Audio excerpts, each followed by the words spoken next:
noite, Raquel. Seja bem-vinda.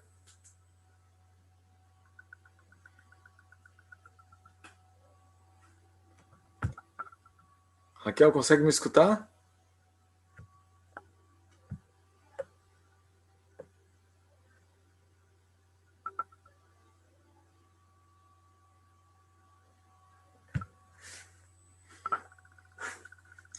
Seja bem-vinda, Neida. Boa noite.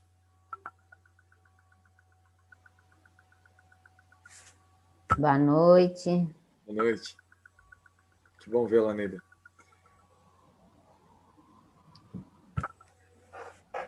Neida, eu gostaria de já começar. Eu sei que daqui a pouco o pessoal vai chegando, né? E se vai chegar ou não. Mas eu queria saber se você ou a Raquel, uma de vocês poderiam fazer a leitura dos versos que a gente ficou de estudar hoje. São 10 versos. É do 9 até o 19.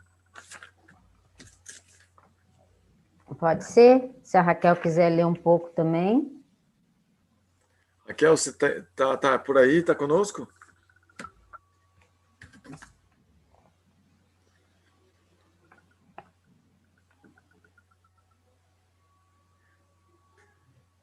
Neida, acho que podemos começar e depois a Raquel... Tá. Posso ler também. Cristine, seja bem-vinda. Então, tá, do 9, né? Ali todo sacrifício deve ser oferecido a Vishnu. O trabalho deve ser executado como um sacrifício a Deus, Vishnu. De outro modo, o trabalho ata a pessoa a este mundo material. Portanto, ó Arjuna, filho de Kunti, execute seus deveres prescritos para a satisfação dele, e dessa forma sempre permanecerá desapegado e livre do cativeiro. No princípio da criação, o Senhor de todas as criaturas manifestou gerações de homens e semideuses junto com sacrifícios para Vishnu, e os abençoou ao dizer: sejam felizes com esse sacrifício, porque sua realização proporcionará a vocês todas as coisas desejáveis. Os semideuses, satisfeitos com os sacrifícios, também os satisfarão. Dessa forma, com a nutrição recíproca, reinará a máxima prosperidade para todos. Os semideuses, que estão a cargo das diversas necessidades da vida, ao estarem satisfeitos com a execução do sacrifício, abastecem os seres vivos com tudo o que necessitam. Mas aquele que aproveita esses dons, sem oferecê-los de volta aos semideuses, certamente é um ladrão. Os devotos do Senhor se liberam de toda classe de pecados porque comem alimentos que se oferece primeiro em sacrifício. Os demais que preparam alimentos para o seu próprio prazer dos sentidos, na verdade, comem somente pecados. Todos os corpos vivos subsistem de grãos alimentícios que se produzem das chuvas. As chuvas se produzem pela execução de sacrifício, e o sacrifício nasce dos deveres prescritos.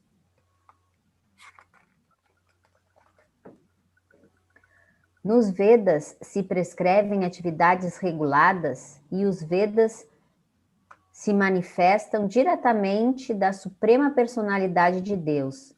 Em consequência, transcendência toda penetrante, se situa eternamente nos atos de sacrifício. Meu querido Arjuna, a pessoa que não segue o sistema de sacrifício prescrito nos Vedas, leva, na verdade, uma vida de pecado, porque aquele que se deleita unicamente nos sentidos vive em vão.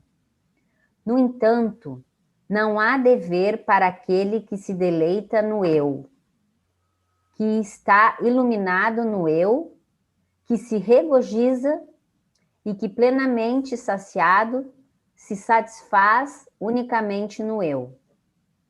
A pessoa autorrealizada não tem nenhum propósito para satisfazer, enquanto desempenha seus deveres prescritos, nem tem algum motivo para deixar de executar tal trabalho, nem tem necessidade de depender de nenhum outro ser vivo. Portanto, a pessoa deve atuar como uma questão de dever, sem se apegar aos frutos das atividades, porque se trabalhar sem apego, a pessoa alcança o Supremo. Muito obrigado, Neida.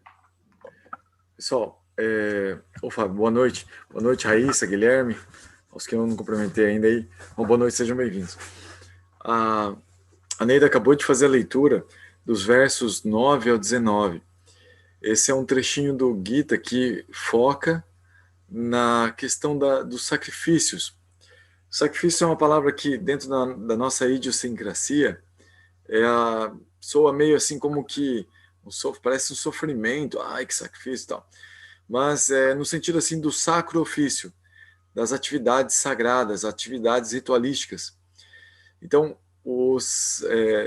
lá no capítulo 18, Krishna diz assim que, quando ele vai explicar sobre renúncia, ele diz que existem 3 atividades que são recomendadas até para as grandes personalidades, as personalidades mais puras que existem, mesmo elas nunca param de fazer 3 atividades, que são os sacrifícios, aqui é chamado de yagna, a palavra em sânscrito para isso é yagna, austeridades, tapasya, e caridade, dana. Então essas 3 atividades, caridade, austeridade e sacrifícios, são atividades que todo ser vivo, todo ser humano deveria estar praticando numa regularidade, numa constância, para cada vez mais purificar a sua existência. E purificar a existência significa se purificar daquele inimigo que a gente falou na aula passada, que a gente vai voltar a ver sobre ele aqui nessa aula, que é a luxúria. Então, purificar a existência significa se apropriar do próprio corpo, da própria mente, e eliminar a influência da luxúria. Então, essas atividades, elas ajudam a minimizar os efeitos da luxúria, a potencializar a consciência individual, a consciência independente dessa relação com a matéria. Então, quanto mais pura é uma consciência, mais a pessoa vai ficar independente. Então, os sacrifícios, os yagnas, eles são recomendados para também ajudar nessa purificação. E dentro disso que a gente conhece como karma, entender sobre essa ritualística é muito importante. Por quê? Porque talvez alguns de vocês isso já está mais claro que outros, né? Eu também estou aprendendo cada vez mais, assim, que a vida ela é feita de pequenos rituais. Nosso cotidiano, nosso dia a dia, ele é recheado de rituais, recheado, assim, praticamente toda a nossa vida, ela é moldada por rituais, uma ritualística incrível. E a gente vai aprendendo de pequenininho, a gente nem nota que a gente está aprendendo rituais. Ritual para comer, ritual ritual para comer, ritual para dormir, ritual para namorar, ritual para conversar, ritual para dar aula, ritual para assistir uma aula, ritual para ler um livro, ritual para que mais que a gente faz sempre? Para fazer exercícios, ritual para tomar banho. Ou seja, ritualística em quase todas as nossas atividades, para não dizer todas. Como que a vida é moldada por rituais. E aí, conforme a gente vai percebendo, né, a importância de aprender essa ritualística, de aprender a importância dos atos que nós fazemos e as implicações que os atos que nós fazemos em todo o meio ambiente, na verdade, em todo o universo. Então, conforme a gente vai aprofundando nisso, parece que nós nos tornamos, como, sabe, como esses magos, parece que tem nas fábulas, nos contos, parece que os magos, os feiticeiros, as bruxas, eles são os experts em rituais. Tudo que eles vão fazer parece que tem um mantra, tem um jeito certo de fazer, e isso maximiza, potencializa os resultados daquela ação que se vai fazer. Então, a gente tem meio como que isso, né, no ideário nosso, e parece que conforme a gente vai estudando esses conhecimentos mais místicos, mais lá do Oriente, a gente vai aprendendo essa ritualística. E alguns de nós já passamos por vários estudos, cursos, que vão nos apresentando algumas ritualísticas que vão nos dando essa dimensão da nossa relação com o todo. Então, aqui Krishna fala disso também, e fala um pouquinho da conexão disso com os Vedas, porque os Vedas, eles são a riqueza personificada dessa ritualística. Então, ele fala que fazer essa ritualística apresentada nos Vedas é o segredo para um desenvolvimento referenciado, para um desenvolvimento pautado em referências escriturais do que se deve fazer, o que não se deve fazer e qual o resultado que se obtém ao fazer aquela ritualística. Então eu vou comentando um pouquinho desses versos a partir de agora, né, lembrando um pouquinho do que nós lemos na aula passada, né, que a conclusão da aula era justamente que se uma pessoa, ela às vezes ela não está renunciando às suas atividades, ela está fazendo um monte de atividades, e parece que essas atividades elas envolvem um lucro. Até lembra que a gente conversou assim sobre participar de movimentos ativistas, de uma discussão, né, que a gente falou um pouquinho sobre feminismo, um pouquinho sobre questões políticas, né? Tudo isso é incrível, é bacana, se a pessoa não tem desejos fruitivos, ou seja, se ela não tem apego pelos resultados de suas ações. Quando ela tem apego pelos resultados, ela começa a participar de um karma, pode ser individual ou coletivo, relacionado aos resultados pelos quais a pessoa está trabalhando, ela está envolvida. Então, uma pessoa, mesmo que ela esteja envolvida nas mais variadas ações que visam resultados, se ela não está apegada aos resultados dessas ações, ela está livre. Ela não vai colher os resultados daquelas ações. E aqui Krishna falava que ela é superior a um falso renunciante, ou seja, um renunciante que renunciou a todas as atividades, às vezes está numa postura lá de monge, todo, né? Só que no seu coração ainda está apegado a um monte de coisas e que elas estão ali escondidinhas embaixo do tapete do coração dessa pessoa. Então é importante não se levar pelas aparências. Isso de forma geral. Cada vez mais, conforme mais a gente vai estudar o Bhagavad Gita, ele vai nos orientando a gente não se deixar levar pelas aparências. A questão do desenvolvimento de consciência de uma pessoa é algo tão interno, que nós precisamos ter uma convivência, uma investigação desse interno da pessoa para saber o nível de avanço de consciência que essa pessoa tem. Não é pelas atitudes externas. Ela pode estar aparentando estar em super enrendamentos materiais, pode parecer ser uma pessoa super materialista, mas se internamente ela está desapegada aos resultados de sua ação, ela é um dos maiores transcendentalistas que a gente conhece e está ali disfarçado de uma pessoa materialista.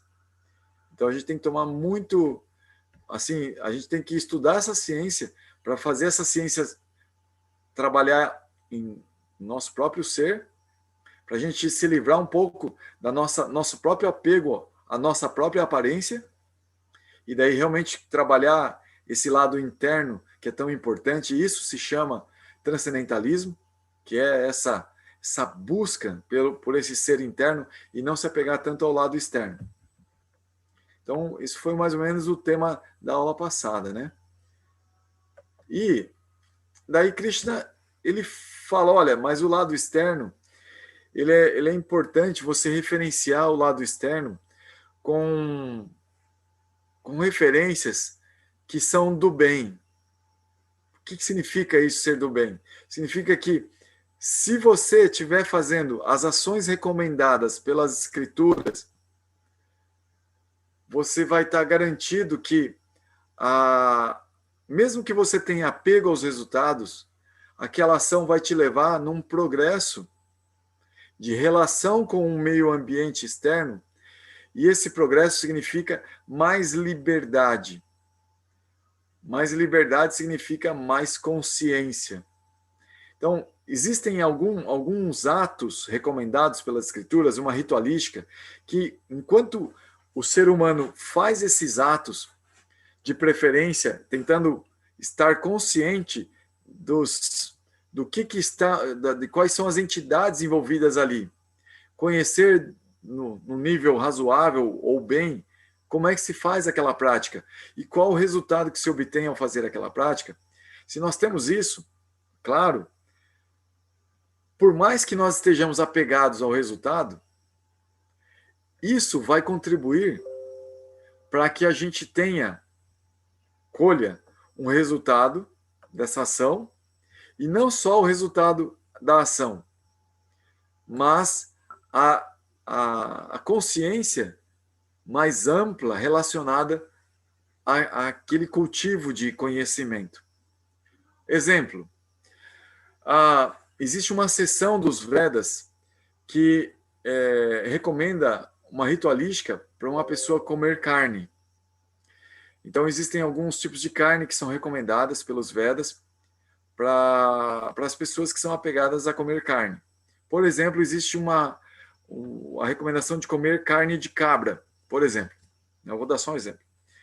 E, geralmente, para quem quer comer carne, se recomenda que se faça a oferenda da carne à deusa Kali. E a ritualística envolvida ao se oferecer essa oferenda de carne à deusa Kali envolve que o sacerdote ele cante um mantra no ouvido da cabra, em que esse mantra ele tem uma tradução seguinte, mais ou menos, tá? Que, olha, nós vamos sacrificar você agora para o nosso desfrute. Mas nós temos a ciência de que no futuro você também terá direito a sacrificar a nossa carne para o seu desfrute. Então, e aí se conclui a ritualística e se sacrifica a cabra numa oferenda à deusa Kali. E assim, a maioria dos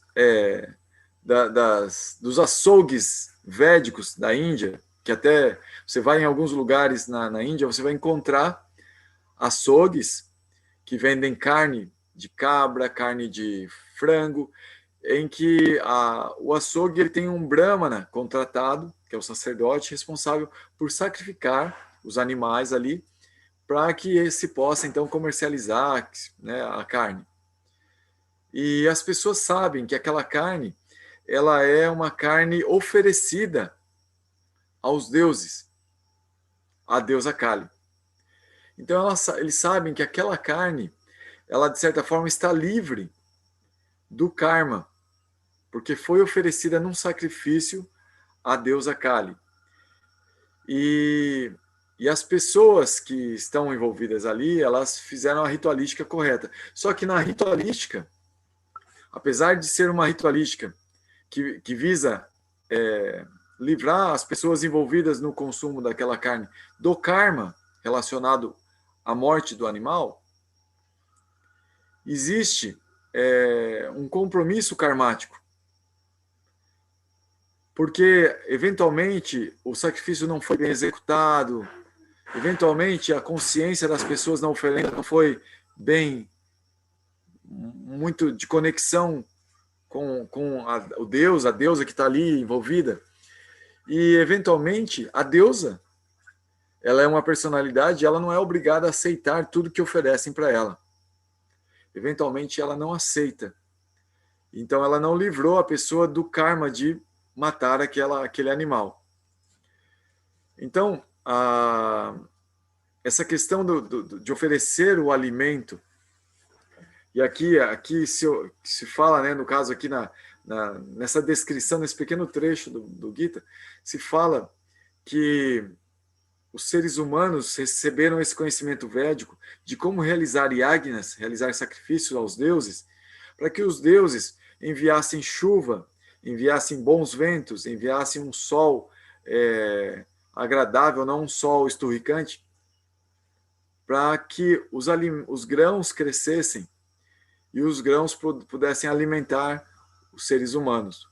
E parte desses grãos eles são oferecidos em sacrifícios mais na bondade. No caso, Krishna geralmente ele vai por aí. Ele não está falando aqui do sacrifício da deusa Kali, né? Mas esse sacrifício também está nos Vedas. Fala assim desse sacrifício mais na bondade, de oferecer grãos, né, aos semideuses responsáveis pelo crescimento daqueles grãos. Porque a dieta básica de um ser humano passa por ingerir grãos. Todos os seres humanos, inclusive os seres humanos que se alimentam de carne, eles se alimentam desses grãos indiretamente porque os animais se alimentam de grãos. Ok. Então, Krishna explica para Arjuna que dentro desse ciclo, os deuses eles são responsáveis por administrar os fenômenos da natureza que outorgam as condições para os seres humanos se alimentarem. Então, quando um ser humano lembra que essas entidades vivas, poderosas, que segundo a cosmovisão védica, são responsáveis por administrar os fenômenos da natureza, eles estão participando na minha vida na questão mais básica, que seria a alimentação. Para eu viver, para eu manter esse corpo, eu preciso me alimentar. Então, já que eles estão participando nessa forma tão básica, eu devo agradecer. E se faz o agradecimento oferecendo uma parte do que é usado como alimento num yagna, num sacrifício, num ritual. Então, tudo que se vai se comer se faz como ritualística. Não só isso. Se eu sei que todos os fenômenos que me rodeiam são administrados por deuses, então na hora de eu dormir, eu também medito, eu faço uma ritualística relacionada ao meu sono, porque eu sei que meu sono é administrado por alguns deuses. A manutenção da minha mente é administrada por alguns deuses. A minha visão, ela é administrada por alguns deuses. A limpeza do meu corpo, a água que limpa meu corpo é administrada por alguns deuses. Ou seja, tudo que eu percebo que me rodeia na natureza é administrado por seres de consciência mais elevada que a minha, mais poderosos que outorgam esses benefícios da natureza. Quando eu não tenho consciência disso, Krishna fala assim, quando o ser humano não tem consciência disso, ele é um ladrão. Ele está usando todas essas coisas que são dadas pela natureza, sem perceber que por trás da natureza, na natureza, existem muitas entidades vivas que estão possibilitando que eu tenha acesso àquele tipo de desfrute, aquele tipo de relação com a própria natureza, onde eu me aproprio para minha manutenção, ou para o meu prazer, ou para minha diversão, né? O que quer que eu faça. Então, essa consciência de exploração, sem a percepção dessas entidades vivas, é condenada por Krishna e é condenada pelos Vedas. Os Vedas diz que quando nós atuamos dessa forma, nós estamos atuando em ações adármicas, que atraem miséria. como se nós tivéssemos que pagar um mau karma por não nos darmos conta de que nós estamos numa relação com o universo, e numa relação que tem que ser no mínimo de agradecimento, mas que os Vedas recomendam também fazer alguns rituais que representem esse agradecimento. E isso traz uma conexão consciente com as consciências que estão por trás de todos os benefícios dos quais eu desfruto, e isso vai trazer uma relação harmônica, no mínimo, de eu poder receber cada vez mais benefícios dessas entidades que coordenam os fenômenos naturais. Ou seja, cada vez mais facilidades, porque eu tenho cada vez mais consciência, eu tenho cada vez mais responsabilidade. Consciência significa responsabilidade, liberdade significa responsabilidade. Então, essa ritualística, ela envolve como cumprimentar os mais velhos, como se dirigir aos mais velhos. Começa uma ritualística de, por exemplo, se se chega uma pessoa que é mais velha no lugar onde vocês estão, a gente está sentado conversando, as pessoas deveriam se levantar para prestar respeito. Chegou o pai em casa, a mãe, os filhos devem levantar para receber os pais. É uma ritualística que ajuda a entender o valor daquela pessoa na minha vida. Chegou um policial, chegou no ambiente, ele é uma autoridade, eu devo me levantar. Eu não devo ficar sentado e falando, e aí, o que você está fazendo aqui? Você está aqui para me servir. Não, eu tenho que levantar como se fosse uma honra, um respeito. Aí se ele fala, não, fica sentado, fica à vontade. Tudo bem. Até num papel de obediência. Isso é uma ritualística que os Vedas recomendam. E muitas outras. Gente, é ritualística que não acaba mais.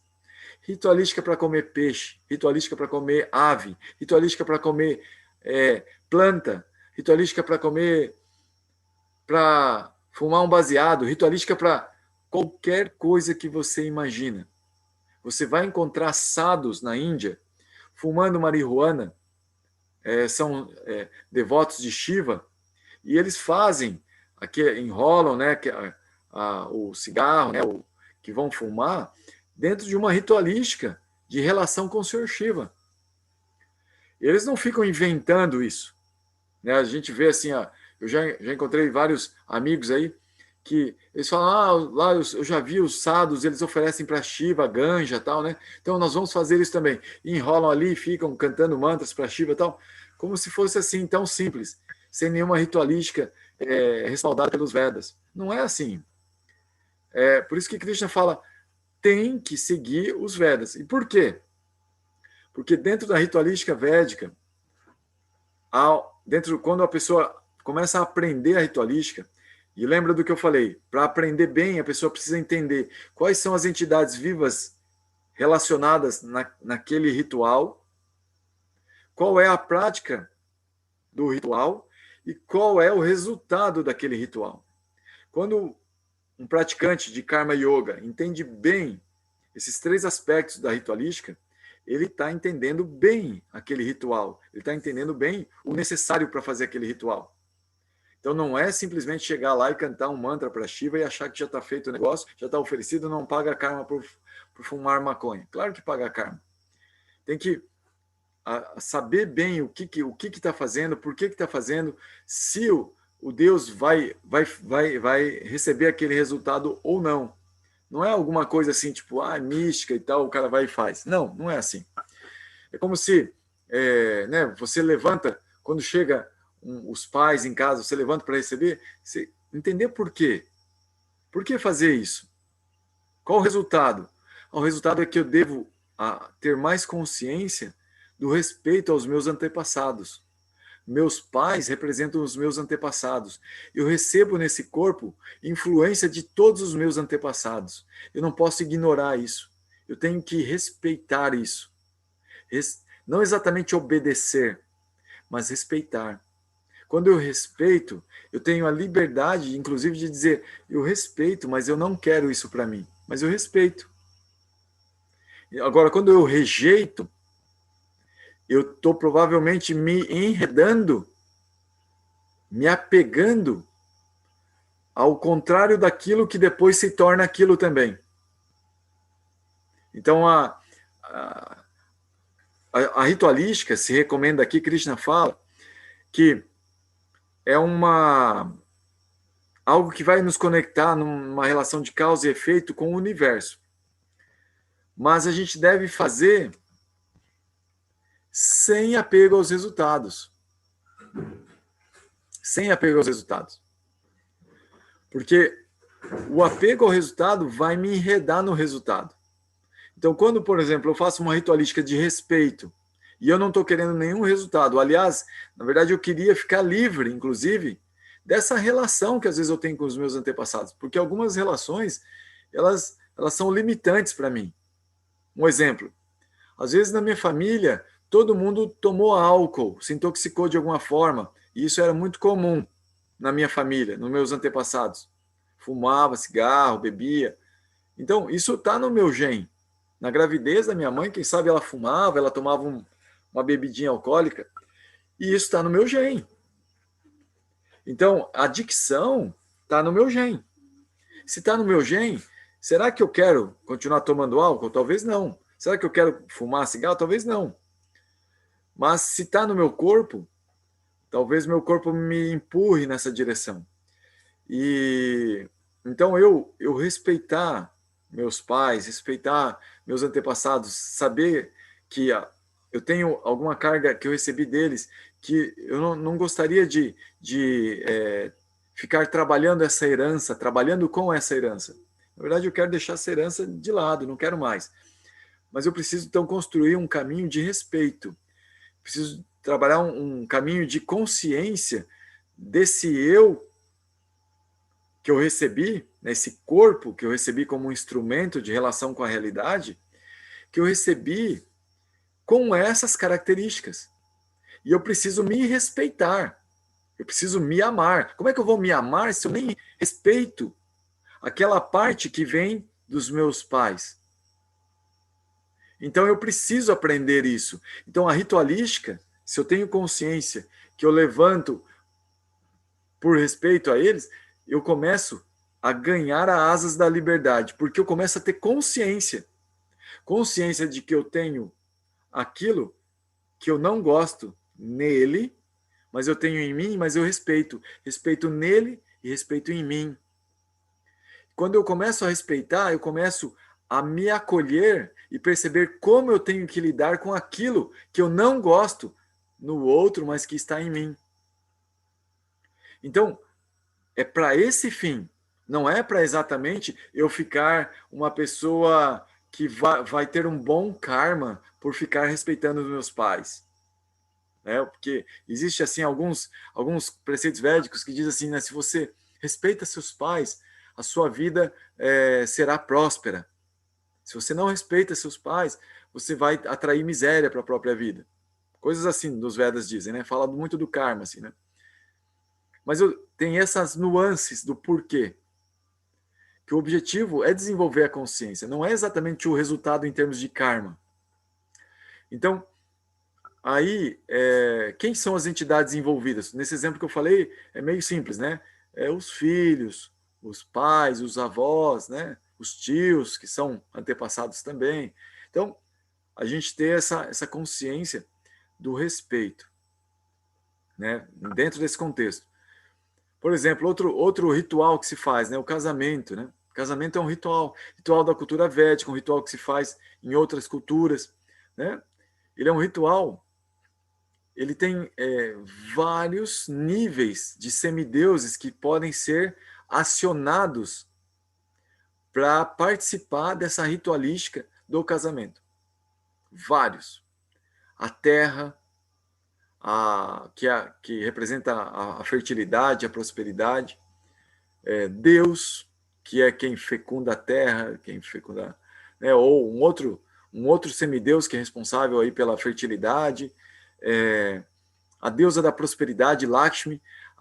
Na cultura védica, a esposa ela é muito visualizada como a deusa Lakshmi.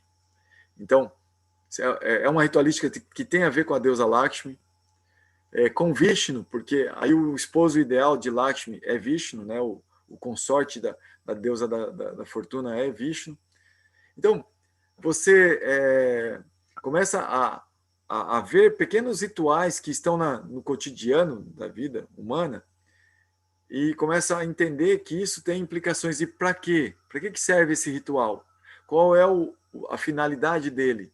Quais são as entidades que estão relacionadas, então, em termos de deuses, em termos de seres humanos, com quem que eu tenho que relacionar? Qual é a dinâmica desse ritual? Porque o ritual do casamento, ele não é só aquela cerimônia que se faz lá na frente do padre, ou do brahmana na cultura hindu, ou de um pajé numa cultura indígena, ou de um rabino, ou de um sacerdote muçulmano.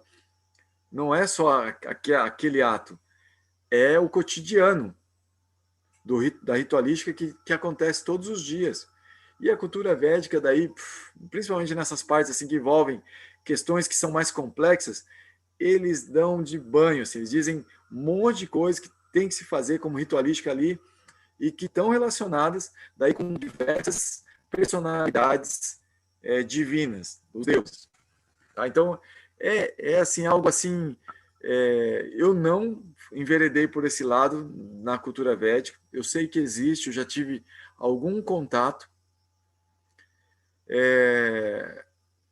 depois eu vou, com o tempo assim, vocês vão me conhecendo um pouquinho mais da minha prática de yoga, que a gente vai ser explicado inclusive no Bhagavad Gita, que é Bhakti Yoga. Bhakti Yoga é meio que um atacadão dessa ritualística, sabe? Bhakti Yoga tem a ritualística védica também envolvida, tem um tantra aí, como a gente falou um pouquinho na aula passada, né? Da questão assim formal da ritualística, que se chama Tantra, mas ela visa meio que passar, não passar por cima no termo de desprezar essa parte de relação com os deuses, mas sim focar essa atenção e essa ritualística de sacrifícios num termo que é mencionado nesse trechinho que nós lemos aqui. Não fala exatamente, eu vi que a Neida leu uma tradução que fala de Deus, fazer tudo como sacrifício a Deus. Isso é uma tradução, tá? O termo em sânscrito é Yagnat, o Senhor dos sacrifícios. Yagnat, Nat significa Senhor, Yagna, sacrifícios. Então, Yagnat significa o Senhor dos sacrifícios. E foi traduzido aqui como Deus. E esse é um termo que é usado, inclusive, na cultura védica, assim, nos níveis mais elevados, que todo sacrifício védico de peso, ele vai envolver vários deuses, mas sempre no centro desse circuito formado pelos deuses está o Deus primordial, chamado de Vishnu, Yagnat, o Senhor dos sacrifícios. Então, Vishnu é tido como o Senhor dos sacrifícios, Yagnat. Tá? Em algumas traduções aparece a palavra Vishnu, nesse verso específico que fala isso. E depois ele fala das pessoas que fazem sacrifício, oferecem... que os Vedas se manifestam diretamente da suprema personalidade de Deus. Aqui, quando essa suprema personalidade de Deus, o termo que aparece em sânscrito, aqui no verso 15, é Akshara. Akshara significa imutável. Kshara, mutável. Akshara, imutável. Brahma, o Brahman imutável. Então aqui foi traduzido como o Senhor Supremo, o Brahman imutável. Nesse ponto, ainda Krishna não fala desse aspecto Deus pessoal, mas fala desse conceito que para o ocidental às vezes até mais é comum, que é amplo e genérico, dessa energia divina, transcendental, imutável. Então é como que o Brahman imutável é a origem dos Vedas. Ok? Assim, só para conectar a gente com essa tradução. Então, por isso os Vedas são tidos como uma referência fidedigna para levar a gente a fazer essa ritualística no dia a dia que nos conecta com essa energia que nos rodeia transcendental. Por isso, aqui Krishna está dando a dica. Por isso que os Vedas, eles garantem assim uma receita que vai funcionar de ritualística. Não aceite imitações, não aceite especulações, coisas inventadas pelas pessoas, bruxarias inventadas, ritualísticas inventadas. Tenta conhecer a fonte da ritualística. De onde vem essa ritualística? E aí, se vier da cultura védica, dos Vedas realmente, opa, aí é interessante, e aí eu gostaria de conhecer mais profundamente. E isso ajuda aqui a praticar Karma Yoga, a eu atuar com o meu corpo, atuar comendo, dormindo, namorando, conversando, né, fazendo várias atividades do meu dia a dia, dentro de ritualísticas que vão aprimorar minha consciência. Gente, isso está um pouco distante de nós? Está. A nossa cultura e o propósito mesmo desse estudo do Bhagavad Gita não é a gente chegar e aprofundar nessa ritualística. Krishna está dando a dica aqui. É como um resumão de Karma Yoga. Então, para quem tem uma identificação muito grande com o corpo, uma identificação com as atividades, conhecer um pouco mais sobre isso é bacana, ajuda bastante. Né? Ou buscar um outro método que ajude a se livrar desse apego, porque às vezes é tanto conhecimento, é tanta necessidade que tem que ter relacionado a isso, essa ritualística, que a maioria das pessoas, por falta de conhecimento, na ignorância mesmo, despreza e prefere continuar na ignorância do que pagar o preço dos esforços necessários e correspondentes ao estágio de consciência. Karma Yoga é recomendado para o estágio de consciência focado no corpo. Quando a nossa consciência está muito identificada com o nosso corpo, Karma Yoga. Então, eu estou falando um pouquinho aqui para vocês disso assim que é tão amplo e ao mesmo tempo é tão complexo, mas ao mesmo tempo é muito simples. É entender que se a gente faz as nossas atividades sem perceber que nós estamos conectados com um universo de seres vivos que estão contribuindo para a nossa vida e nós não conseguirmos uma conexão de agradecimento, de ter uma atitude favorável com todos esses seres vivos que estão nos auxiliando, nós somos ladrões. E como ladrões, nós vamos pagar um karma que nos condiciona, que nos prende, não que nos liberta, que nos condiciona. Isso é a mensagem fundamental dessa etapa do estudo do Bhagavad Gita. É um pouco forte isso, e é um pouco pesado, mas eu acho que todo mundo aqui aguenta um pouquinho o tranco. Isso aqui é uma parte bem importante de Karma Yoga. Os que se comprazem no ser, aqui nos versos 17 e 18, os que se comprazem no ser, cujo único apego é o ser e que atuam unicamente no ser, são os melhores entre os conhecedores dos Vedas. Por quê? Essas pessoas, elas não estão mais preocupadas com o karma, com o resultado que elas vão obter de suas ações. Elas estão focadas nessa transcendência que reside dentro delas. Essas pessoas são os verdadeiros e os melhores conhecedores dos Vedas. Mas, poxa, eu conheço gente assim que nunca leu os Vedas, sempre está focado na transcendência e nunca leu os Vedas, mas ela já sabe na essência. E quem somos nós para dizer que essa pessoa já não estudou muito os Vedas e agora está colocando só em prática, sem necessariamente estar lendo os Vedas? Né? Então, é a essência da coisa. A essência que importa. E aí o verso 19, verso 19, Krishna recomenda a Arjuna, luta por lutar. Vou cortar um pouquinho aqui o slide. Luta por lutar, Arjuna. Você faça todos os sacrifícios sem apego aos resultados, só como uma questão de dever. Porque quando a pessoa atua dessa forma, ela alcança o Supremo. Eu vou só consultar aqui o sânscrito desse verso para ver o que significa por que foi traduzido como Supremo. Param. Param. Param significa Supremo. Param. Tudo que é param significa super. A palavra param significa super. Param. Param. Então alcança o superior. Então uma pessoa que faz isso, ela alcança uma plataforma superior. Aqui foi traduzido como Supremo, mas o Supremo é algo ainda, né, que um pouco vago, né? Vamos colocar como uma plataforma superior de existência.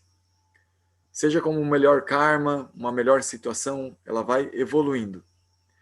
Sem apego a qualquer resultado, ela alcança a transcendência. Isso que é superior, que é a transcendência. Ela se livra dessas plataformas materiais, mesmo que essas plataformas sejam superiores.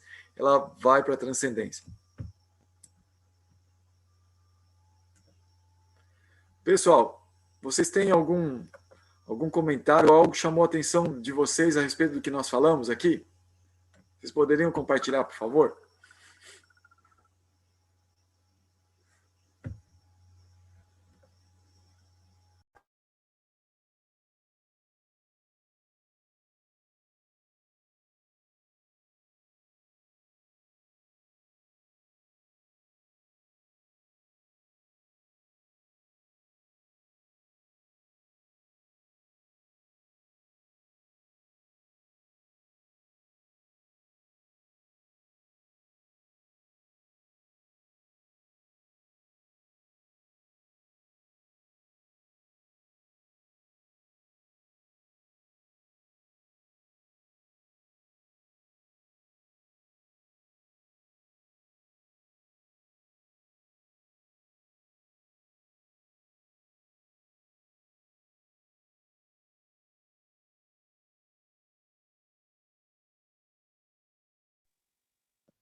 Oi, Cora, o que você falou para a gente comentar?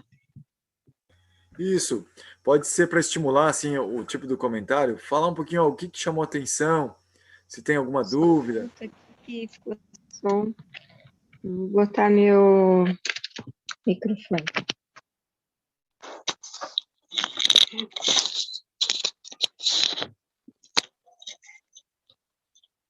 Para a gente comentar livremente o que foi falado? Sim, Cristina, por favor. Ah, tá. Então, eu achei muito forte, muito, assim, essa noção do...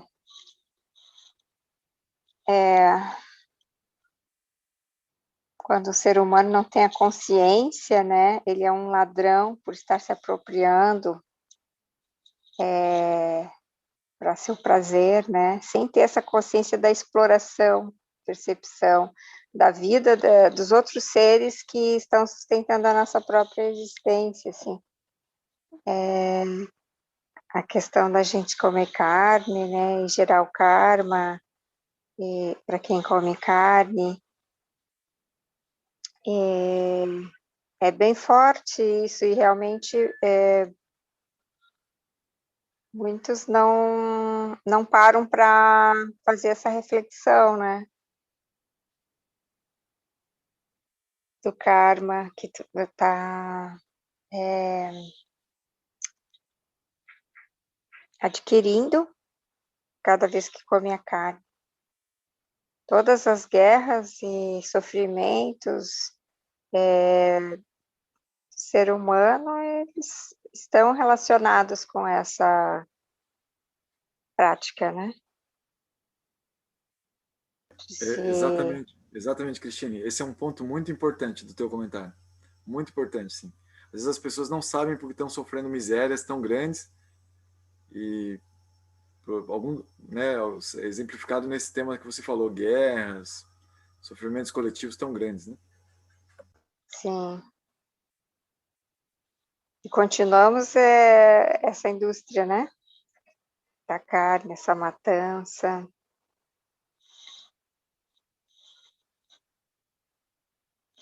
É bem forte. Isso me tocou bastante, sim.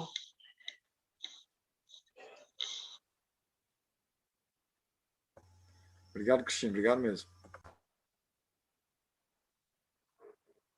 Ogura, boa noite. Eu acho que eu entendi, só que eu acho que eu fiquei um pouco confusa até porque foi muito forte para mim, só que eu fiquei confusa um pouco, até para fazer uma pergunta, na real. É o seguinte, por exemplo, vou dar um exemplo, tentar me fazer entender, porque eu achei bem complexo esse pensamento. Eu sou vegetariana, né? Tô caminhando para o veganismo e tudo, só que, igual, por exemplo, tem gente que é vegetariano, só que por questão de estética, porque faz bem, né, para a saúde. Eu não, sou vegetariano pela causa animal, porque é uma coisa que pega muito para mim, pelo planeta. Então, são coisas que eu faço individualmente, que eu sempre penso no planeta, penso nos animais, né, entre outras coisas que eu vou introduzindo no meu cotidiano, mas sempre pensando, tipo, eu acabo me beneficiando no final das contas, né, mas pelo bem-estar, que acaba que quando você entra nessa da alimentação vegetariana, você se alimenta melhor também, você tem você explora mais da alimentação, né, do paladar, então você tem acesso a coisas diferentes.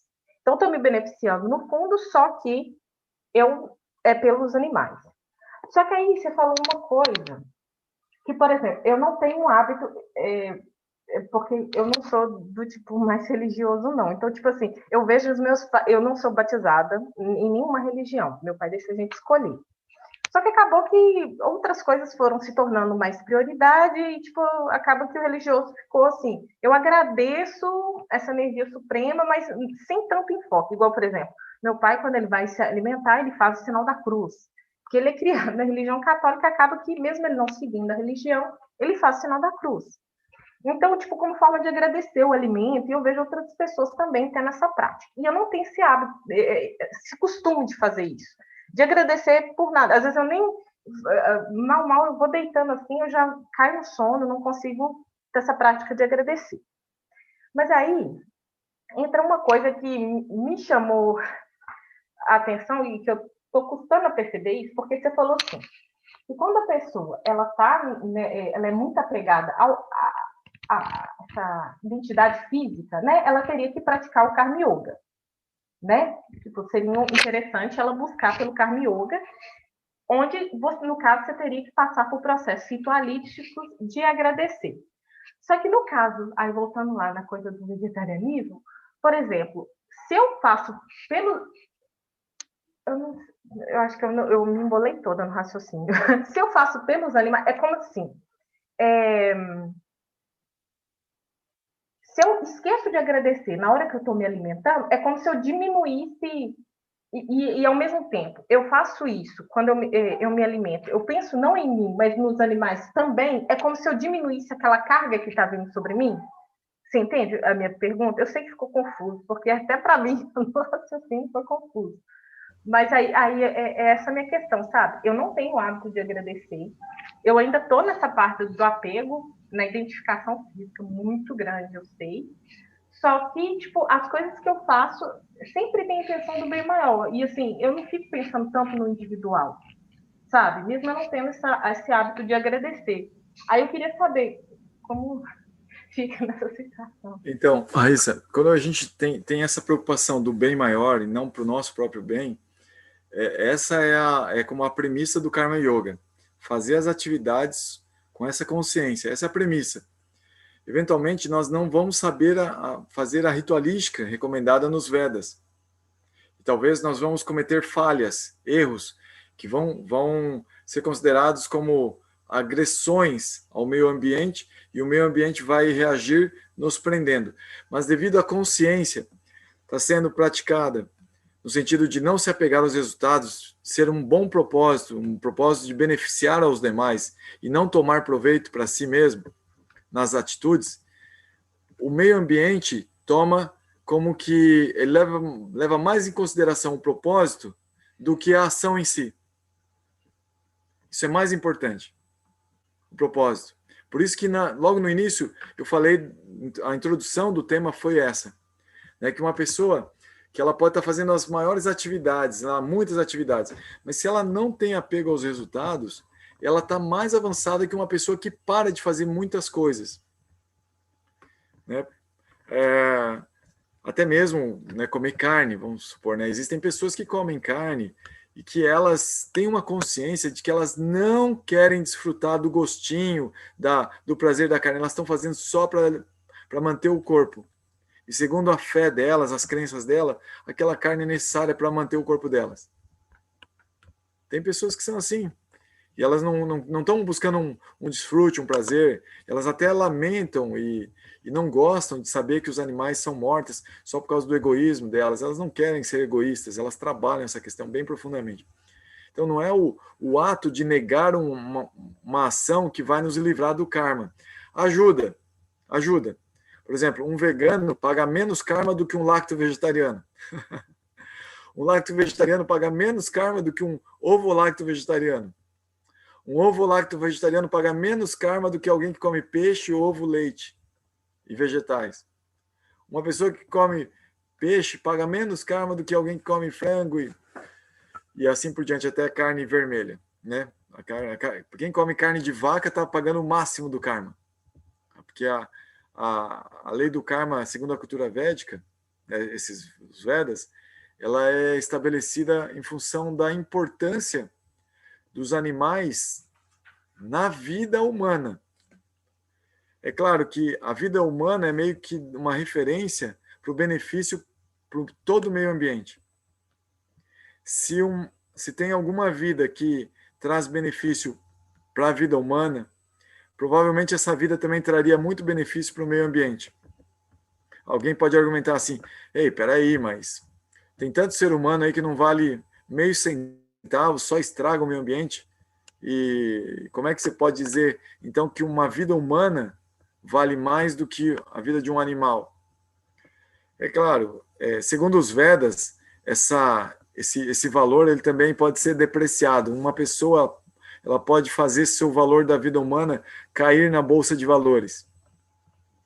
E aí a vida dela não valeu um centavo. Quem tirar a vida desse ser vivo está fazendo um favor para a natureza. Então, assim, tem situações assim, né? Mas a questão é que existe um grande valor, por exemplo, para a vida humana, dentro da cultura védica, dentro dessa hierarquização, dessa discriminação de valores karmáticos. Porque o ser humano tem um grande potencial, ele pode chegar à transcendência. A pessoa mais ignóbil, se ela for sincera e quiser dar o passo, ela pode atingir a transcendência rapidamente. Então, isso é incrível. Só acontece essa possibilidade de dar saltos quânticos tão grandes dentro de um corpo humano. Nos outros seres vivos é muito difícil fazer salto quântico. Mas o corpo humano tem os recursos necessários para isso. Então, é muito importante. Então, isso faz parte do conhecimento que a gente tem, né, na cultura védica. Então, na alimentação, isso também é pontuado. Tem um livro de Mano que ele indica quais peixes uma pessoa pode comer. E aí vai nomeando quais são os peixes que são mais karmáticos. Imagina, vai dando uma gradação dos peixes que a pessoa paga mais karma se comer aqueles peixes. Peixes, por exemplo, é igual os judeus, né? Que não pode comer peixe de couro, né? Pois é, porque aqueles peixes eles têm mais karma acumulado neles do que os outros, que são de escama. Coisas assim, Raíssa, detalhes assim. E aí, além disso, da lei do karma envolvida, tem a ritualística que se aprende, mas a ritualística é algo assim, um conhecimento tão profundo que na cultura védica, quem aprende os rituais são os brahmanas, não é todo mundo que aprende.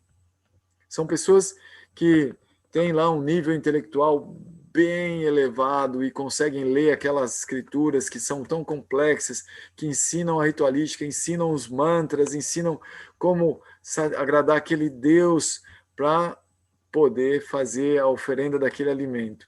Então, na cultura védica, Raíssa, antigamente, se tinha que toda a família tinha um sacerdote, que era meio que o cozinheiro ou açougueiro da família, porque ele fazia a ritualística da oferenda dos alimentos para que as pessoas não pagassem karma ao comer os alimentos. Quem vivia assim?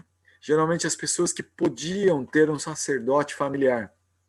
Então essas pessoas, elas geralmente cultivavam a cultura bramínica, em que se estudava os Vedas e se aprendia sobre a lei do karma e sobre os rituais, sobre esse karma yoga. E isso foi se perdendo ao longo do tempo pela própria corrupção dos sacerdotes, que começaram a inventar processos, a não fazer o que exatamente os Vedas prescreviam,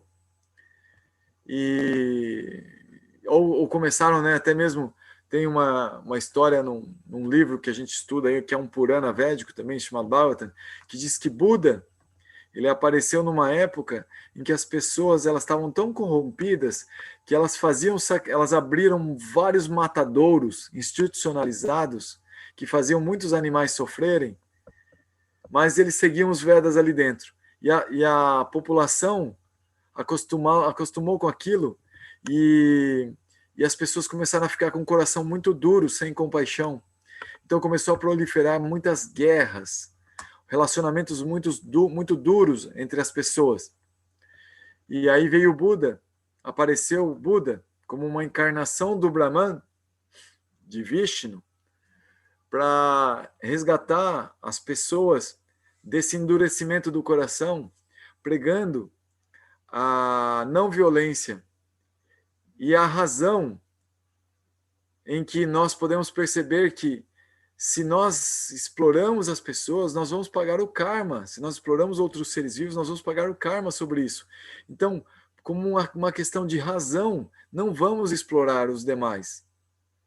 Então, você vai encontrar os budistas em que eles não estudam a ritualística védica. Eles desprezam os Vedas, porque Buda desprezou. Mas Buda era uma encarnação de Vishnu. E Buda desprezou os Vedas simplesmente pela razão, Raíssa. Ele dizia assim que você não deve ficar fazendo coisas aí que vão te prender nessa lei do samsara. Você deve cada vez se abster cada vez mais de atitudes que são exploratórias e desenvolver um grande senso de compaixão com todos os seres vivos, começando pela não violência. Então, a maioria das práticas budistas recomenda o vegetarianismo como uma prática de não violência. É claro que, dentro disso, né, o ideal é a consciência da não violência, né? Que não exatamente é o vegetarianismo, mas o vegetarianismo é uma das formas de apresentar isso, é uma forma bem prática de fazer essa prática. Mas a compaixão, a não violência para desenvolver compaixão. A não violência é um passo para desenvolver compaixão. E quando a pessoa tem compaixão e ela percebe que se ela tiver apegos materiais, ela vai estar envolvida em ações egoístas que geram mais karma, que vai deixar ela presa na lei do samsara, ela pode então se desapegar dessas atividades exploratórias cada vez mais para sair dessa lei do samsara, para dissolver esse ego. E essa é meio que a essência da mensagem de Buda. E Buda nega os Vedas, mas ele pega a essência dos Vedas. Entende, Raíssa? Então, a gente vai estudar o Bhagavad Gita meio que nesse intuito de entender que Krishna aqui recomenda os Vedas, mas ele, em outro momento, ele falou para Arjuna, não se apegue às palavras floridas dos Vedas. Porque a gente precisa pegar a essência dos Vedas, que é justamente essa busca pela transcendência. Mas aqui, que a Cristine falou, e você também, de certa forma, está abordando, é que nós vivemos num mundo baseado em exploração. Nosso corpo depende de se alimentar de seres vivos menores que nós, né? Ou às vezes até maiores, no caso de um boi, né? Mas que, de certa forma, dependem. Eles são, de certa forma, inferiores, porque nós podemos ajudá-los. Eles dependem de nós de alguma forma. Então, por isso nós somos superiores. Mas se nós não podemos ajudá-los, nós estamos só explorando eles, nós não somos superiores. E aí nós perdemos essa essência da vida humana, que justamente levar um cotidiano que contribua para o benefício do universo. Aí o ser humano coloca seu patamar como superior a tudo que existe no universo. Esse é o objetivo da vida humana. Muita gente, quando ouve falar das guerras, do que se faz de ruim, fala, o ser humano não presta. Não, segundo os Vedas, ser humano é algo incrível, é algo que não se deve perder a oportunidade por nada. É uma jornada incrível. A gente tem que abraçar com força a oportunidade de ser um ser humano e evoluir. Nós temos a possibilidade de ajudar o universo.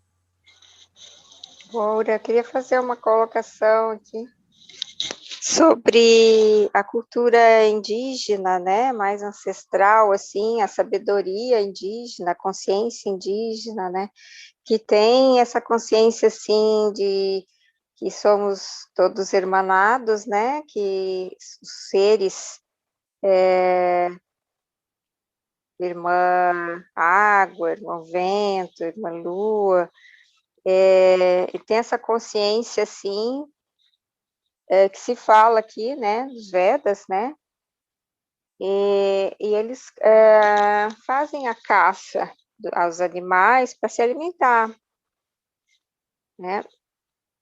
Eu participei já de cerimônias indígenas e tal, que a gente reza os alimentos, né, agradece a água, aos grãos, os frutos, inclusive a carne, se honrando a vida daquele animal, né, que está se dando em alimento, né. Claro que isso se aplica, né, àquela cultura que está matando para comer, né, não é o nosso caso da indústria da carne, como se faz o povo civilizado, entre aspas, né. Então, assim, a cultura ancestral indígena tem muito mais sabedoria, né, e integração, assim, de todos os seres. E tem muito para nos ensinar também, traçando um paralelo, assim, com os Vedas. Grato, é bem isso, é bem isso. A questão que Krishna está colocando aí é essa conexão com essa essência védica. Não exatamente o livro, não exatamente o mantra, o ritual védico, mas essa essência, né, dessa ritualística que nos aprimora, nos dá mais consciência.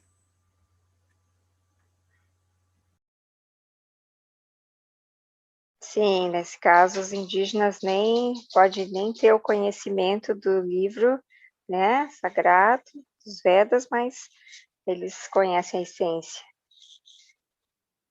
e vivem a essência. Isso mesmo, praticam, né?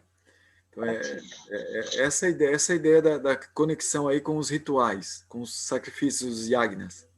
Uhum.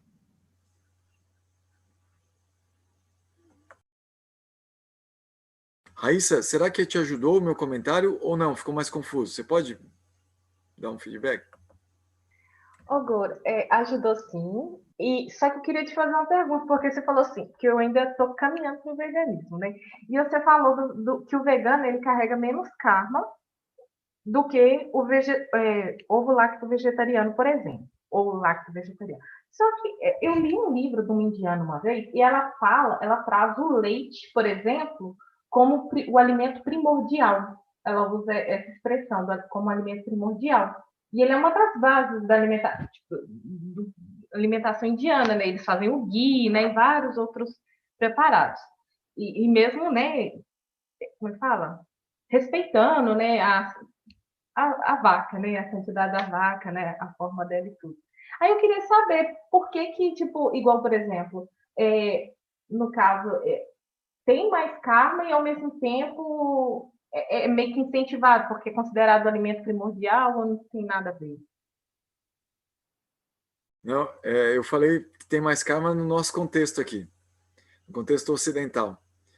Quando na cultura indiana, de forma geral, na cultura védica, né, mais ancestral, onde se preserva essa questão da conexão ancestral, se trata a vaca como uma mãe, com muito carinho. Então, um amigo meu teve lá, Raíssa, e ele disse que participou assim desse trabalho nos Goshala. Goshala é o lugar, onde se cuida das vacas. São como que hotéisinhos que o pessoal faz, porque as vacas elas caminham na rua assim como animais, assim, como cachorrinhos, estão soltos. Então o Goshala é onde a vaca acostuma comer, costuma dormir, ela fica perambulando solta, depois ela vai para lá, né? Tem algumas pessoas que criam suas vacas mais presas, mas muitos criam assim soltos. E aí ele cuidou de um Goshala, que era um Goshala público, assim, né? E as vacas que iam lá, elas recebiam muito carinho das pessoas que participavam ali, que eram voluntários. Quem cuidava desse Goshala público eram voluntários. Então era alguma pessoa lá que construiu aquilo e deixou para cuidarem das vacas. E aí várias pessoas davam doações e tal para cuidar das vacas ali. E ele foi cuidar. E ele percebeu assim que no trato com a vaca, quanto mais você trata ela com carinho, ela se afeiçoa. Ele ficou um tempo, assim, ele ficou alguns meses, né, nesse serviço. E ele estava explicando que ela se afeiçoa. E se ela fica prenha, ela ganha o bebê, ela tem o bebê e ela cuida do bebê. Ela não cuida do bebê como se for. Ela sabe quando às vezes um bicho fica com ciúmes, né, e não deixa se aproximar? Não, ela cuidava do bebê e deixava ele se aproximar e via. Ele disse assim que a sensação que ele teve, a percepção que ele teve, é que a vaca o via como filho dele, filho dela. Então ela dava leite para o bezerro e dava leite para eles pegarem. Então, assim, o que se fala, né, que dentro desse contexto, é que o leite ele é algo que também faz parte, ele é considerado sagrado, porque ele não envolve violência. Não deveria envolver violência. Não é que ele não envolve, ele não deveria envolver violência. Ele deveria envolver um cuidado amoroso com a vaca para que ela dê mais leite do que só para o bezerro. Isso é algo natural se o instinto materno dela estiver bem aguçado e ela for bem alimentada. Então, naturalmente, ela vai dar mais leite do que só para o bezerro. E, infelizmente, a gente vive numa sociedade, como a Cristine falou, né, industrial, onde a vaca é vista como um aparelho de fazer leite, uma máquina de fazer leite. Então, ela é explorada, né, e dentro dessa exploração se paga karma. Não é para pegar o excedente, né, que vem sem exploração, que vem de forma gratuita e amorosa, né, da vaca. É para explorar mesmo. Então daí tem karma envolvido, tem o sofrimento da vaca contabilizado lá no nosso copo de leite. Mas aí que tá, né? Existem rituais da cultura védica, da cultura indígena, que ajudam a gente a entender isso, né, de certa forma, tomar esses alimentos com uma atitude não só de desfrute, de exploração, porque algum prazer vai ser natural que a gente tenha, mas justamente de conexão com todas essas entidades que participaram, que nos dão esse alimento. Por exemplo, eu vou falar um pouquinho da prática que eu faço. Em Bhakti Yoga, nós aprendemos a fazer esses rituais para Deus. num princípio, quando a pessoa não tem muita fé, não tem muito entendimento de quem é Deus como personalidade, né, que é alguém que possa aceitar um sacrifício, se recomenda que a pessoa medite em todos os seres vivos. Né, isso é algo que qualquer pessoa pode praticar. Vai fazer uma alimentação, oferece a alimentação em sacrifício a todas as entidades vivas do universo, como se não fosse algo só para o meu prazer. Eu estou conectado com todos os seres do universo. Todos os seres do universo contribuíram para que o alimento chegasse até mim. Então eu vou oferecer esse sacrifício para o prazer de todo o universo, para a satisfação de todo o universo. E quando eu comer, vai ser também para nutrir um corpo que vai ficar conectado com essa satisfação de todo o universo, não uma satisfação egoísta. Quando a pessoa trabalha essa consciência, ela vai se desconectando do desejo fruitivo, do desejo de obter o resultado daquele ato, daquela alimentação. E ela se liberta do karma. É um tipo de ritual. Toda vez que vai comer, toda vez que vai tomar uma água, meditar que, olha, isso que eu estou ingerindo é em prol de todo o universo. Né? Não é para mim só. Eu estou querendo sair desse egoísmo. É para todo o universo. Então, algo assim, né? Uma meditação desse tipo. É claro que dentro de Bhakti Yoga tem uma ritualística maior, tem um mantra, tem todo mas no básico, se começar dessa forma. Tem um mestre que se chama Siracira Maharaj, ele diz assim que esse tipo de pensamento, ele é a solução para a cura definitiva do egoísmo. Porque a alimentação é algo tão básico, mas ele por ser básico, ele está envolvido em todas as nossas outras atividades.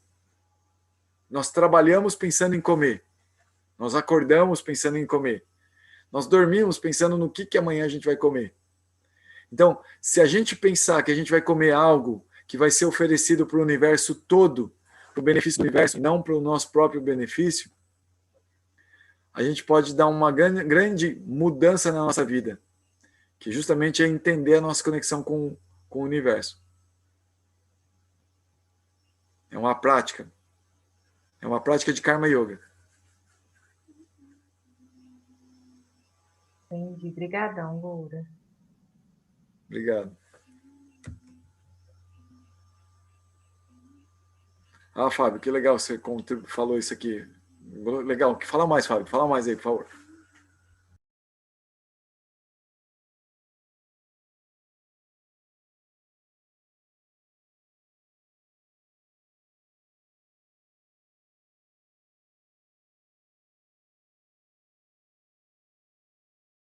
Ok, Fábio, obrigado. Aqui o Fábio comentou, não sei se estão acessando o chat, mas ele falou que a nível industrial até tem algumas, se usa a questão da música para aumentar a produção de leite para as vacas, né? Essa questão do bom trato, né? Bom trato. E isso incrementa essa atitude materna, né? Esse bem-estar da vaca, isso tem um efeito, né? No leite. Mas é isso, né? Assim, o ideal mesmo, a qualidade do leite aumentaria muito se fosse essa questão do sem querer fazer, sem ser só explorar, né? Só tirar para si, só pensar no benefício mesmo da vaca, né? Respeito a ela. Eu estou pensando aqui, aí, por exemplo, aí passando por o ovo caipira e o ovo de granja, né, que tem toda uma diferença. Se eu penso no ovo de granja, tem aquela parte comercial, que é violenta, né? Inúmeros abusos. Agora, por exemplo, se faz o consumo de ovo caipira, seria menos caro, né? Porque seria o animal ali solto, naquele esqueminha dele, seria quase que da a vaca na Índia, né? Seria essa galinha caipira aí, bem tratada. Sim.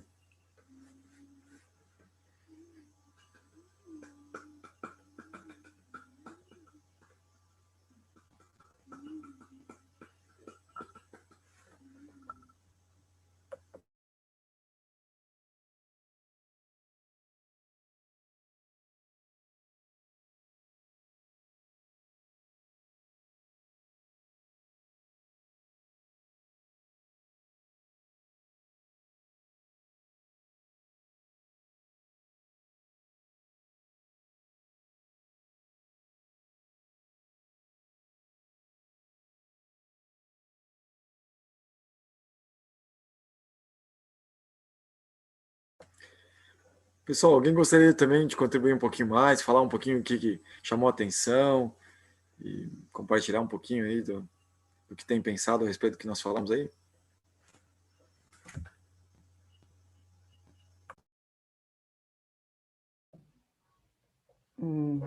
Boa noite aí.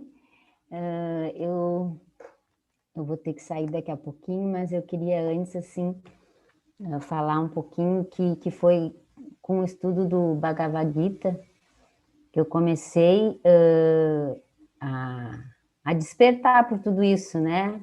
Então, eu sou muito grata, assim, a esse estudo nesse sentido também, porque eu comia bastante carne e daí eu comecei aos pouquinhos, porque no primeiro ano que eu fiz, não era uma coisa que me chamava muito, assim, eu queria continuar estudando, eu entendia, mas eu queria continuar comendo.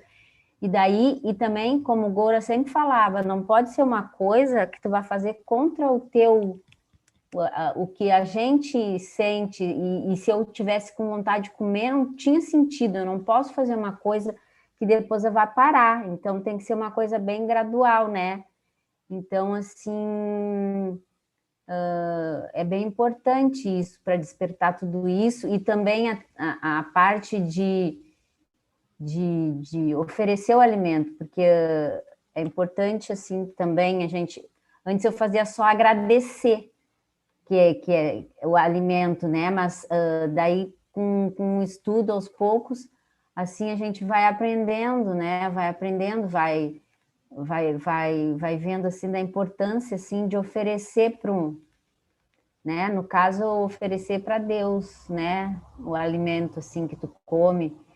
E então, assim, são práticas que estão, assim, contribuindo muito, assim, no meu dia a dia, e que tudo isso tá despertando muito, mas ao mesmo tempo é aquela coisa de que é muito bom a gente continuar estudando sempre, né? Porque daí quando tu para um pouquinho, tu esquece.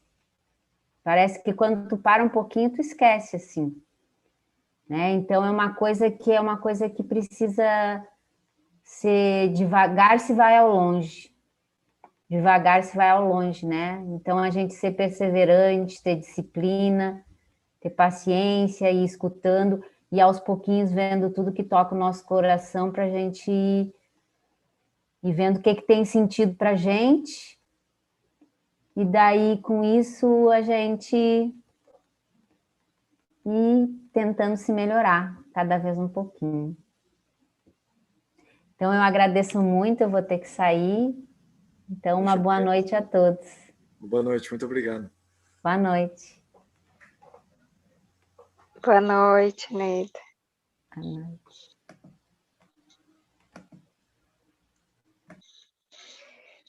Ainda sobre essa questão da alimentação, e de oferecer e agradecer, né? Eu dentro dessa minha vivência com a consciência indígena, eu fiz uma busca de visão que é feita, praticada pelos indígenas norte-americanos, né? E a gente fica sem comer e sem beber água. E oferece, é um sacrifício que a gente faz pela Mãe Terra, né? E agradece e sempre eu fiz isso durante 4 anos, eu participei e fiquei 13 dias na montanha, assim, esse jejum. E ele sempre orientava, assim, que as pessoas que estavam nos apoiando oferecessem o alimento que eles estavam comendo, essa energia do alimento, que oferecessem para a gente, que estava lá sem comer, né? Então, depois que eu desci da montanha e passei a ter uma relação diferente com a comida, eu também ofereço para as pessoas que não têm essa comida, que estão passando fome. E a água também, né? Oferecer a água, que foi o que mais difícil, foi ficar sem água do que comida. Então, é uma experiência, assim, muito forte de ficar sem o alimento e dar, assim, reverenciar o alimento, né? E agradecer e oferecer. Cada vez que tivesse alimentando, oferecer para aqueles que não têm o alimento. Uma outra relação, assim, com a comida. Muito legal, Cristina, obrigado. Eu já ouvi falar desse ritual da visão. É incrível isso, né? Como a abrangência, a profundidade dos rituais, né? Das culturas ancestrais. A abrangência do sacrifício. Sim, É incrível. sim. Mas lá com os indígenas se come a carne.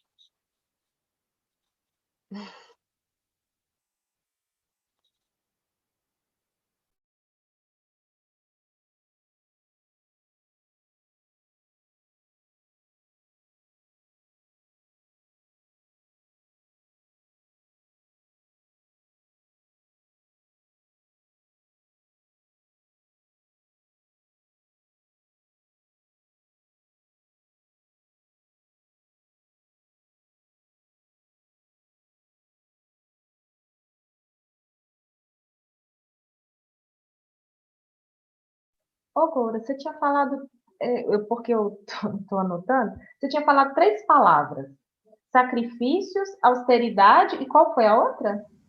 Caridade. Caridade.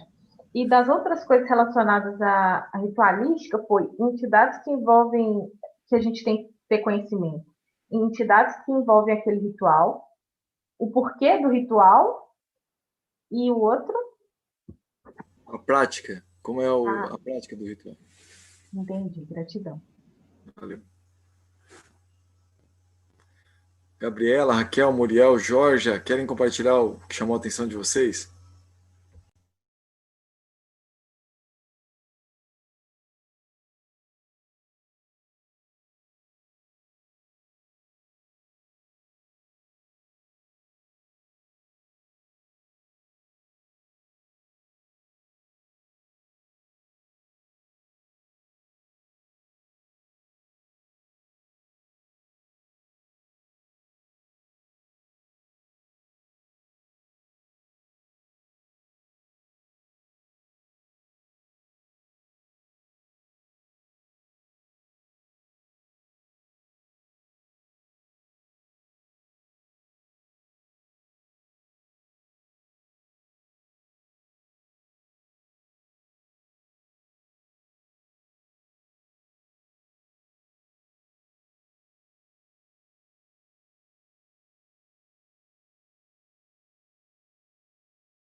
Pessoal, então eu vou encerrar por aqui.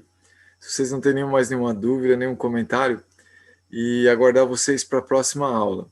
Eu queria, antes de encerrar, comentar com vocês que nós temos um grupo aqui que está estudando Bhagavad Gita desde o ano passado, aqui em Florianópolis, na Grande Florianópolis. Eu moro em São Pedro de Alcântara, mas o grupo que se deu mora alguns em Florianópolis, outros em São José, e o pessoal está organizando uma campanha de dar apoio, assim, um apoio psicológico, mas que vai acontecer através de alimentos.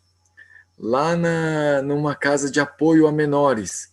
São crianças que tiveram alguns problemas, não conseguem morar com os pais, ou, ou não têm pais, e que elas são acolhidas numa casa de apoio, e com situações bem dramáticas, bem difíceis mesmo, e, e nós, num contato assim, né, com um amigo desse grupo, ele tem contato e sabe um pouco da realidade daquela casa, e sabe que o pessoal precisa de muito apoio, e apoio de diversos tipos, e um dos tipos seria na doação de alimentos e tal.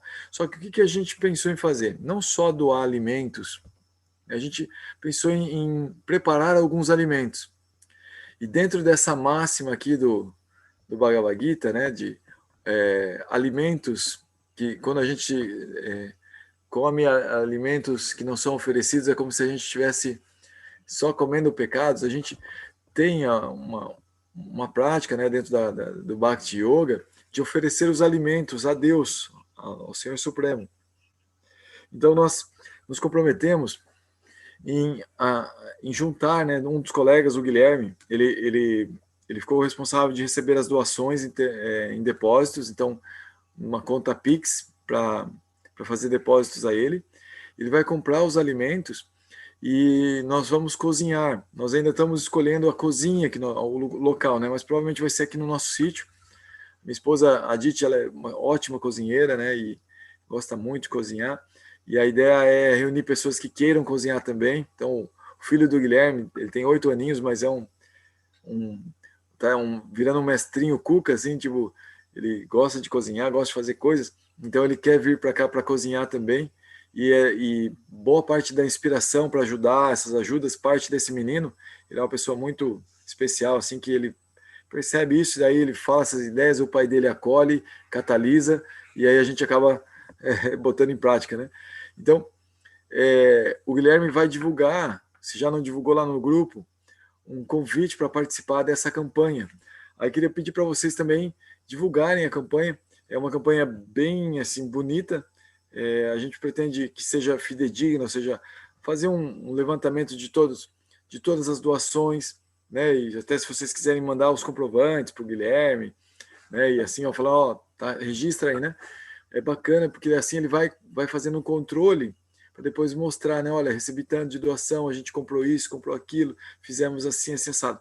A gente vai acumular ao longo de um mês e meio.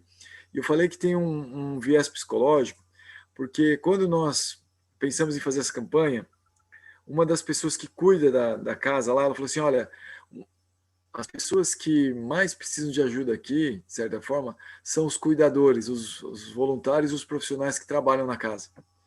Porque eles têm que aguentar uma barra muito grande que as crianças trazem. E se tivesse um agradinho para eles, ia ajudar muito eles a sentirem melhor. Então, nós vamos cozinhar para as crianças e para os cuidadores. Então, fazer lanchinhos. Minha esposa faz hambúrguer vegano, brownie vegano. A especialidade dela é vegana, né? Então, aí fazer coisinhas veganas que a gente vai oferecer para Deus, para o Senhor Supremo, no objetivo de que, além de ser veganos, sejam saudáveis, farinha integral, orgânica e tal, sejam sem karma. Então, para seguir a orientação de Krishna aqui, né, que a gente tem que oferecer como um sacrifício, né, os alimentos.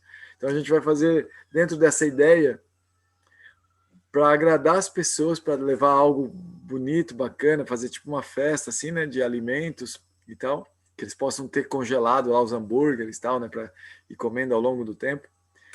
Brownies congelados também e tal. Mas também tem esse viés transcendental, né? Que vão comer alimentos sem karma. Karma free. Essa é a ideia. Então, se vocês puderem participar, a gente agradece. É um tipo de caridade, né? E ao mesmo tempo a gente vai fazer um sacrifício, onde vocês podem estar contribuindo para esse sacrifício védico. Beleza? Agora, tem algum grupo do pessoal novo que está entrando ou todo mundo participa desse grupo também? Porque você falou que lá que vai ter algum link, não sei. É o Telegram. Ah, é pelo Telegram, né? É, isso. Tem um grupo lá no Telegram. Você participa desse grupo já? Não. Não? Ah, poxa, então deixa eu copiar aqui eu estou mandando um slide.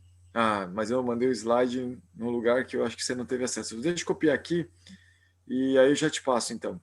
Aqui vou passar o link aqui no chat, tá? Aí, se puder copiar, não sei se está usando o computador ou celular, mas talvez dê para clicar no mesmo celular, ó, ali no chat. Uhum.